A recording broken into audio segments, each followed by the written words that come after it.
Marc, chapitre 14. La fête de Pâques et des pains sans levain devait avoir lieu 2 jours après. Les principaux sacrificateurs et les scribes cherchaient les moyens d'arrêter Jésus par ruse et de le faire mourir. Car ils disaient que ce ne soit pas pendant la fête, afin qu'il n'y ait pas de tumulte parmi le peuple. Comme Jésus était à Béthanie, dans la maison de Simon le lépreux, une femme entra pendant qu'il se trouvait à table.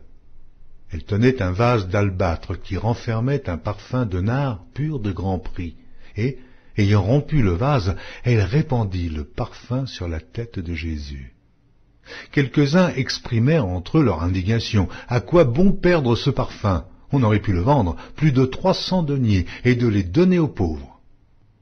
Et ils s'irritaient contre cette femme.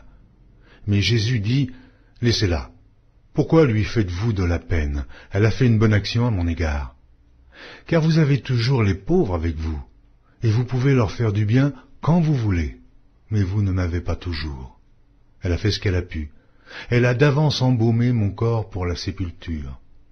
Je vous le dis en vérité, partout où la bonne nouvelle sera prêchée dans le monde entier, on racontera aussi en mémoire de cette femme ce qu'elle a fait. » Judas Iscario, l'un des 12, alla vers les principaux sacrificateurs afin de leur livrer Jésus. Après l'avoir entendu, ils furent dans la joie et promirent de lui donner de l'argent, et Judas cherchait une occasion favorable pour le livrer. Le premier jour des pains sans levain, où l'on immolait la Pâque, les disciples de Jésus lui dirent, « Où veux-tu que nous allions te préparer la Pâque ?» Et il envoya 2 de ses disciples et leur dit, « Allez à la ville, vous rencontrerez un homme portant une cruche d'eau, suivez-le. Quelque part qu'il entre, dites au maître de la maison, le maître dit, « Où est le lieu où je mangerai la Pâque avec mes disciples ?» Et il vous montrera une grande chambre haute, meublée et toute prête. C'est là que vous nous préparerez la Pâque. Les disciples partirent, arrivèrent à la ville et trouvèrent les choses comme il le leur avait dit. Ils préparèrent la Pâque. Le soir étant venu, il arriva avec les 12. Pendant qu'ils étaient à table et qu'ils mangeaient, Jésus dit, « Je vous le dis en vérité, l'un de vous qui mange avec moi me livrera. » Ils commencèrent à s'attrister et à lui dire, l'un après l'autre, « Est-ce moi ?» Il leur répondit, « C'est l'un des 12 qui met avec moi la main dans le plat. Le Fils de l'homme s'en va selon ce qui est écrit de lui, mais malheur à l'homme par qui le Fils de l'homme est livré. Mieux vaudrait pour cet homme qu'il ne fût pas né. » Pendant qu'ils mangeaient, Jésus prit du pain, et, après avoir rendu grâce, il le rompit et le leur donna en disant, « Prenez, ceci est mon corps. » Il prit ensuite une coupe, et après avoir rendu grâce, il la leur donna, et ils burent tous. Et il leur dit, « Ceci est mon sang, le sang de l'alliance, qui est répandu pour plusieurs. Je vous le dis en vérité, je ne boirai plus jamais du fruit de la vigne jusqu'au jour où je le boirai nouveau dans le royaume de Dieu. » Après avoir chanté les cantiques, ils se rendirent à la montagne des Oliviers. Jésus leur dit, « Vous serez tous scandalisés, car il est écrit, « Je frapperai le berger, et les brebis seront dispersées, mais, après que je serai ressuscité, je vous précéderai en Galilée. » Pierre lui dit, « Quand tous seraient scandalisés, je ne serai pas scandalisé. » Et Jésus lui dit, « Je te le dis en vérité, toi, aujourd'hui, cette nuit même, avant que le coq chante 2 fois, tu me renieras 3 fois. » Mais Pierre reprit plus fortement, « Quand il me faudrait mourir avec toi, je ne te renierai pas. » Et tous dirent la même chose. Ils allèrent ensuite dans un lieu appelé Gethsémane, et Jésus dit à ses disciples, « Asseyez-vous ici, pendant que je prierai. » Il prit avec lui Pierre, Jacques et Jean, et il commença à éprouver de la frayeur et des angoisses. Et il leur dit, « Mon âme est triste jusqu'à la mort. Restez ici, et veillez. » Puis, Ayant fait quelques pas en avant, il se jeta contre terre et pria que, s'il était possible, cette heure s'éloignât de lui. Il disait, « Abba, Père, toutes choses te sont possibles. Éloigne de moi cette coupe.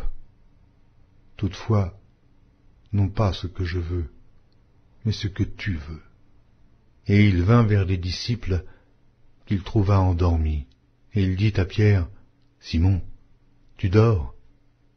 Tu n'as pu veiller 1 heure. Veillez et priez afin que vous ne tombiez pas en tentation. L'esprit est bien disposé, mais la chair est faible. » Il s'éloigna de nouveau et fit la même prière. Il revint et les trouva encore endormis, car leurs yeux étaient appesantis.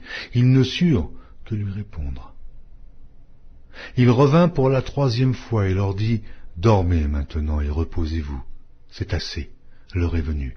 Voici, le Fils de l'homme est livré aux mains des pécheurs. Levez-vous, allons. Voici celui qui me livre approche. » Et aussitôt, comme il parlait encore, arriva Judas, l'un des 12, et avec lui une foule armée d'épées et de bâtons, envoyés par les principaux sacrificateurs, par les scribes et par les anciens. Celui qui le livrait leur avait donné ce signe, « Celui que je baiserai, c'est lui. Saisissez-le et emmenez-le sûrement. » Dès qu'il fut arrivé, il s'approcha de Jésus, disant, « Rabbi !» et il le baisa. Alors, ces gens mirent la main sur Jésus et le saisirent. Un de ceux qui étaient là, tirant l'épée, frappa le serviteur du souverain sacrificateur et lui emporta l'oreille.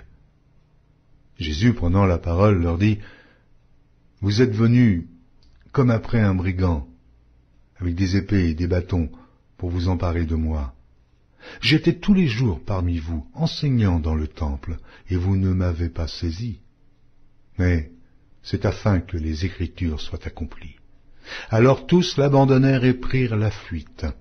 Un jeune homme le suivait, et n'ayant sur le corps qu'un drap, on se saisit de lui, mais il lâcha son vêtement et se sauva tout nu.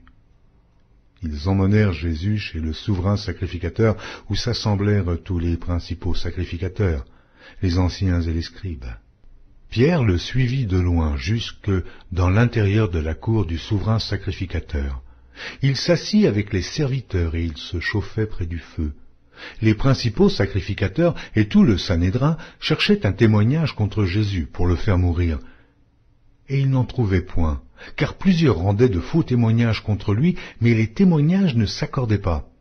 Quelques-uns se levèrent et portèrent un faux témoignage contre lui, disant « Nous l'avons entendu dire, je détruirai ce temple fait de main d'homme, et en 3 jours, j'en bâtirai un autre qui ne sera pas fait de main d'homme. » Mais même sur ce point-là, leur témoignage ne s'accordait pas.